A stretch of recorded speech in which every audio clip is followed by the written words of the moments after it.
because تمام. I'm modifying still, because Okay. I'm still updating, and I give only when we finish actually the class. I need actually your interaction mainly, so you have to interact with me.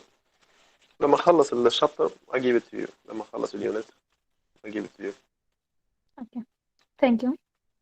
Yeah. No worries, don't worry. So regarding the terminologies, we passed through already.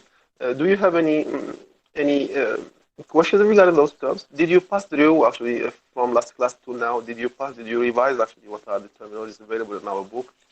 Do you want me to explain any again? Have a look here at this view. Are you able to see any difficulty understanding any of them?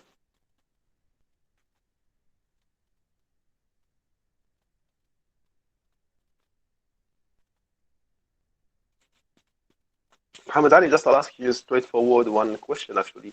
What is the access control list actually? What is it meant by? And we use it for what? We find it where?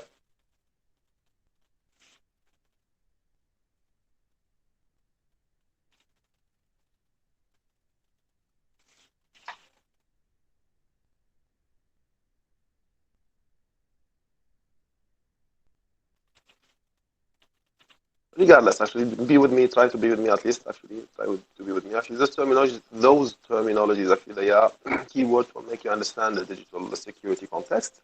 I asked you about this ACL. Why? Because it's one of the very famous and very actually spread used term, and it is describing one action, one behavior, one function, one process that you have to recognize clearly, which is the access permittance or access denial to resources. The access control list is a sort of mechanism holding an authentication and permittance scenario via which we give access to resources, whatever the resources are, files, databases, tables, pages, whatever the resources are, we can have the control on them to be accessed by users or by, let's say, yes, actors, according to some scenarios. So the access control, as it literally means, it is to control the access to one resource or list of resources. But this is a list that holds the control mechanism variables or variants. So the list here is not the list of resources, the list of the variables or variants controlling the access.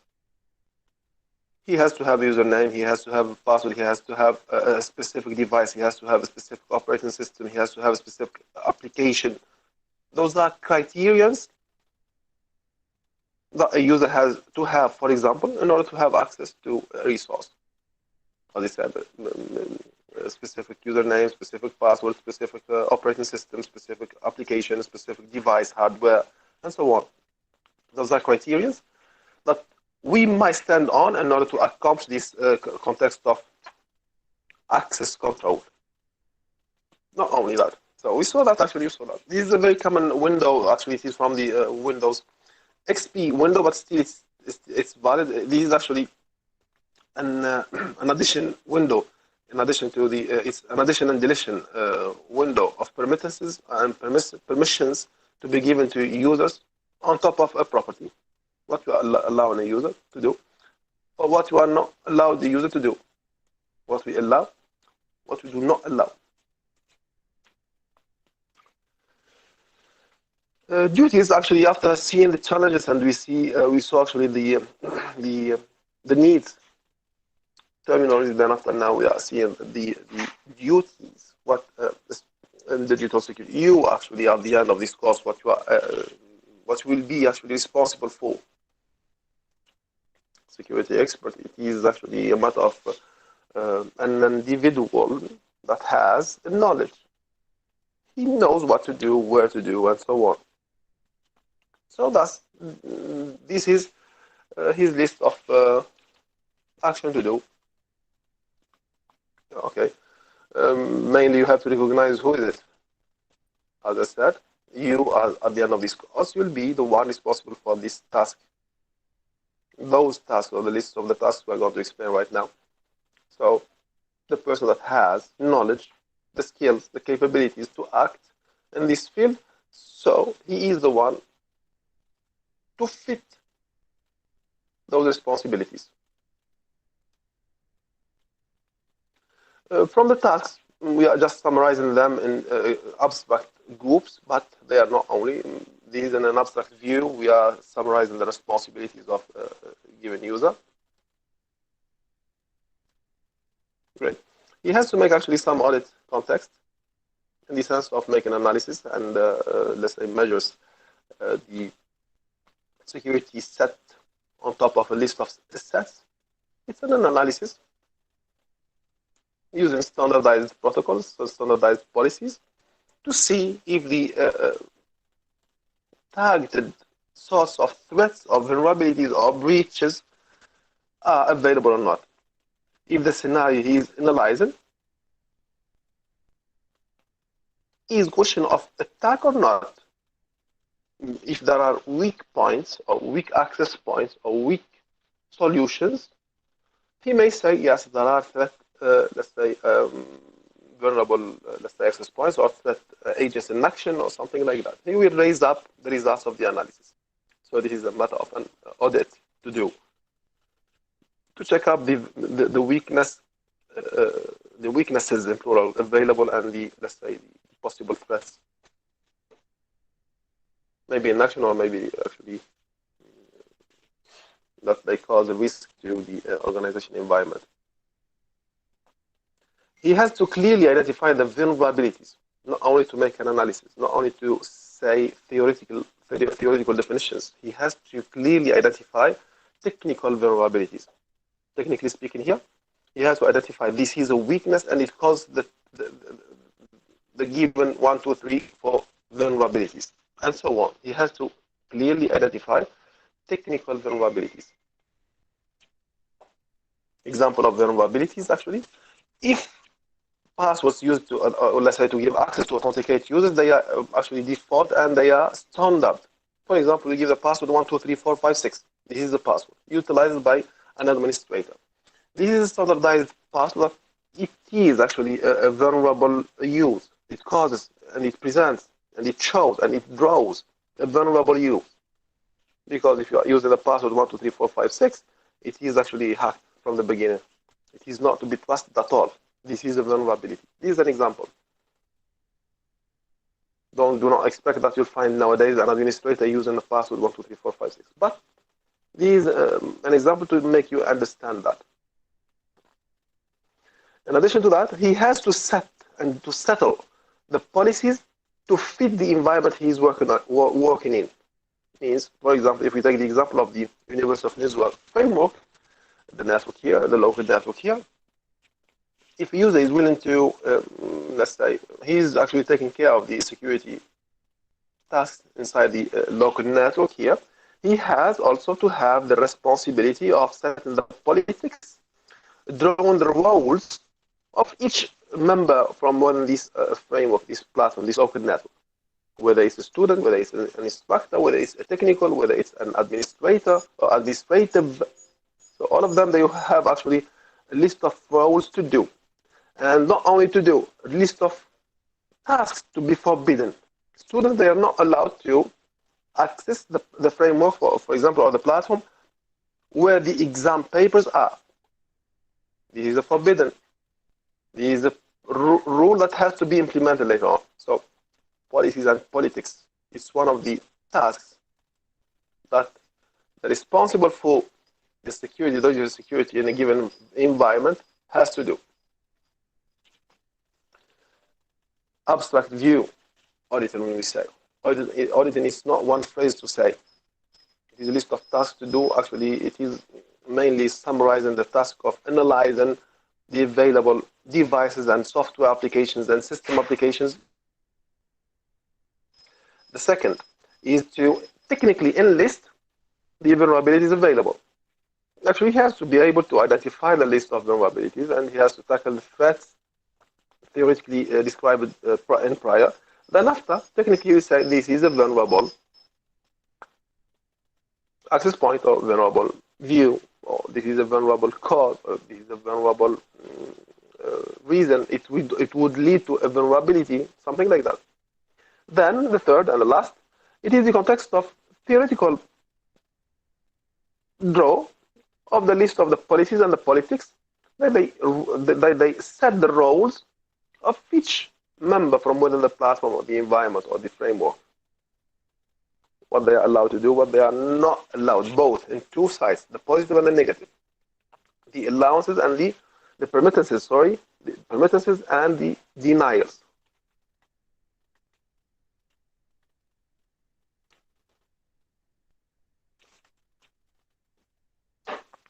Any questions, please? No, Mister. No, Mr.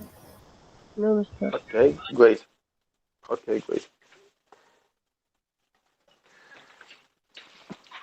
When we said that actually the responsible actually for the security has to make an audit and he has to analyze the assets. Did we mention tasks 1, 2, 3, task number 1, task number 2, task number 3? No, we did not. We left it. We kept it actually open, and because of this view, this obscure and let's say blue view, tasks of an administrator, let's say responsible for the information security within the environment, is not clear. We cannot say the responsibility or the list of responsibilities that an information security agent has to do are 1, 2, 3, 4. No, we cannot limit. We can state he has to do this and this and this and that and so on, but we cannot limit. He has to start from here and he has to end here. No, because digital security, it is a question of the framework you are working in, and the framework is made subdivided into two views, the hardware and the software, and both the hardware and the software, they are a question of security. They have to be secured. And thus, it is not clearly identified, the roles and the responsibilities of an information security agent. It's not clearly identified. And it cannot be clearly identified. We have to draw we have to describe clearly the framework. Then after we will talk about the responsibilities. Is it clear?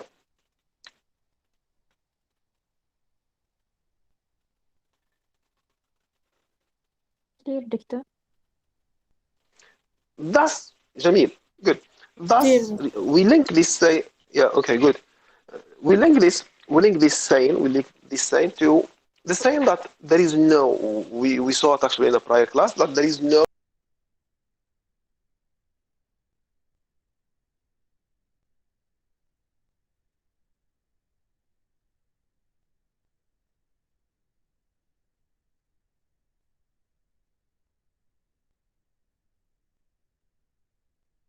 Doctor, the voice not clear.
مستر ماشي الصوت.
Mr.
دكتور ما في صوت.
Are you able to hear me, please, now?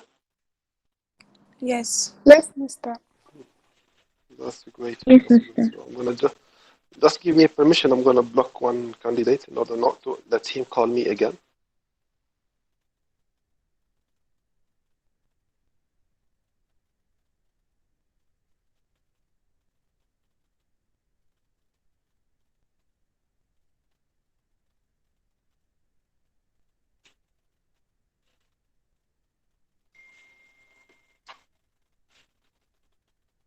No cause why I explain.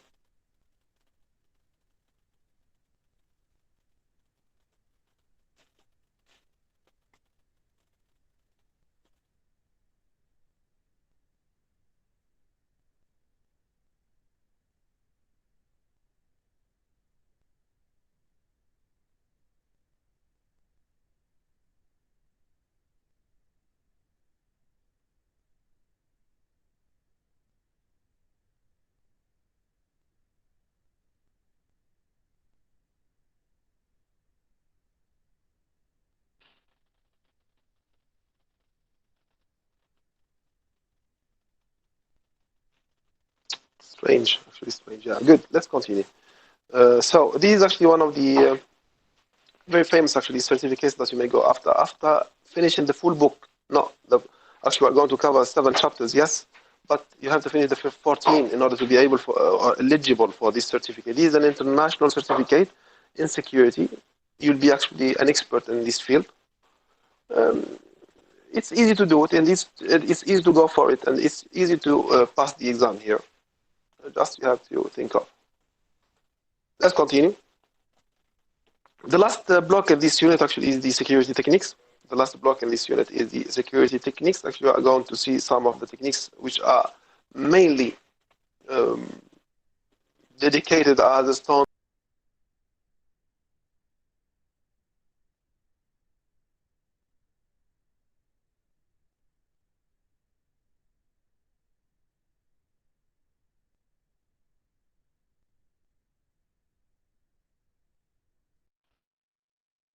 All the security plans. Starting with the first one, which is the layering, and let's just go step by step, and we'll explain them, actually, all of them. The layering is the context of setting up a multitude of security solutions, but one is on top of the other, in the sense of we do not have to set or to install or to use two similar security solutions at the same unit. We do not have to set actually or to use, for example, two antiviruses inside the same computer. No, it will not be feasible to go for the layering. But we can install a computer security antivirus, then a network security antivirus, then a network filter firewall. Why? Because those are using different security techniques. If a hacker breaks one of the layers, or one of the security approaches, he will fail to break the next one because they are using different techniques. Layers, layer number 1, layer number 2, layer number 3. He has to pass the firewall, then he has to pass the internal security or the internal firewall, then he has to pass the very internal security solution, which is the antivirus, and so on. Different techniques and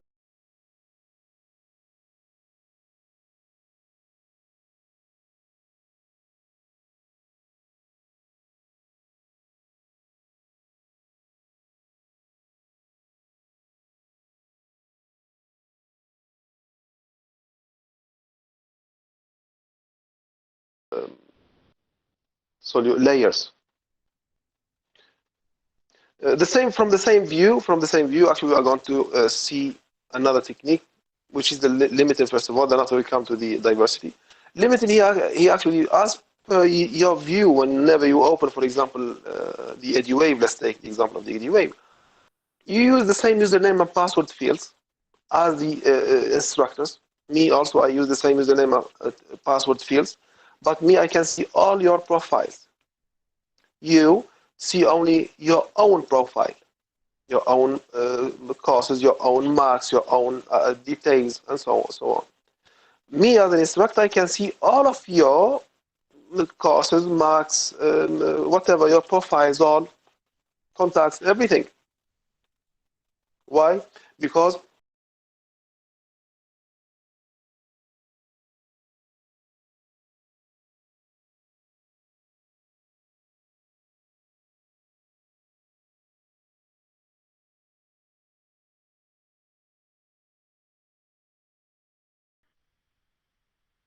this is this is a limiting technique that we are settling to limit the user from doing what he is not allowed to do. We limit. This is actually a rule to implement. We limit him. He is not allowed to do this. He is allowed to do this, and so on. It's a rule to implement. Just let's pass to the diversity. Actually, the universal principle is a very good example to implement to view the limitation. Every user type, he has his own role to access the resources. The diversity is a very similar view like the layering. The diversity, it's a very similar view like the layering, but here the purpose is not to create different layers. The purpose is to create different security techniques, diversified security techniques.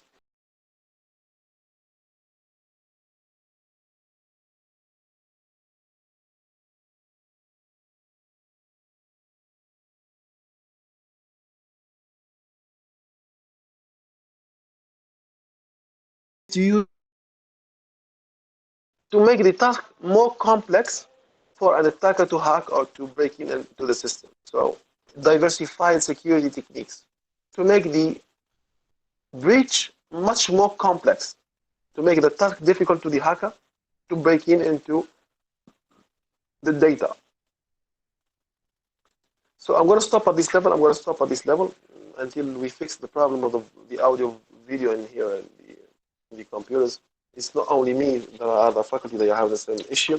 So see you next class, inshallah. For now. Any questions, first of all, please? Any questions? No, Mister. Yeah, Mister. Okay, just wait for me. Let me take the attendance, please. I'll stop the recording also. I'll send you the recording.